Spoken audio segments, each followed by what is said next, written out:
Hey there, Christopher Nossel here, one of the co-authors of Make It So. For the second installment of Sci-Fi University, we're studying gestural interfaces.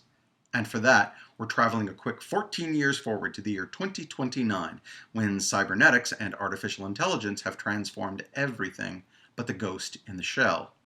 Since the pre-crime scrubber in Minority Report, gestural interfaces have been a mainstay of sci-fi and, increasingly, the real world. Now, most of the time, gestural interfaces work through a concept called direct manipulation.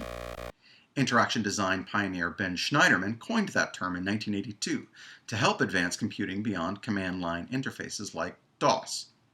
In command line, you essentially tell the computer what you want it to do, and in direct manipulation, you do it yourself.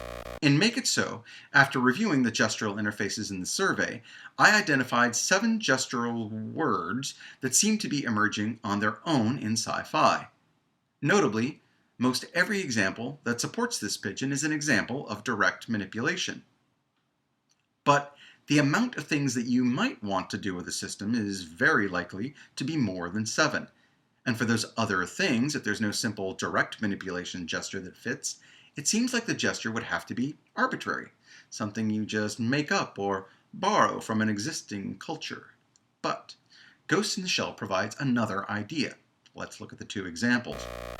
When General Kusanagi falls from a building at the beginning of the film, she activates the last bit of her thermoptic camouflage by slowly waving her hand over her face.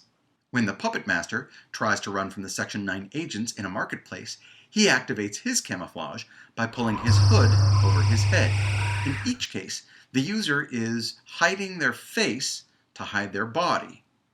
Now, this simple gesture isn't direct manipulation. There is no direct manipulation for hiding one's body other than, well, actually hiding your body.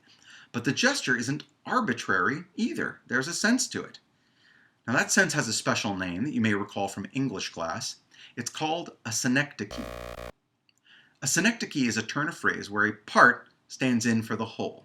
For example, all hands on deck doesn't really refer to a sailor's hands as much as it does his entire body. In the case of the Ghost in the Shell gestures, the users can't really hide their whole body with their hands, but they can hide their face, and that's a great stand-in to carry the meaning. It's great because it anchors the gesture in something that is easy to remember and makes sense. And of course, it can be really dramatic,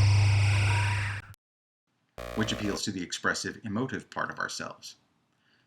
So do your gestural users a favor and consider how to use synecdoche to build meaningful gestural inputs beyond direct manipulation. It's a great opportunity to give them an easy-to-recall vocabulary much bigger than 7 words. For more interaction design lessons from sci-fi, be sure to check out the book I co-authored that's chock full of such lessons. Make It So, on sale at Rosenfeld Media and Amazon.com.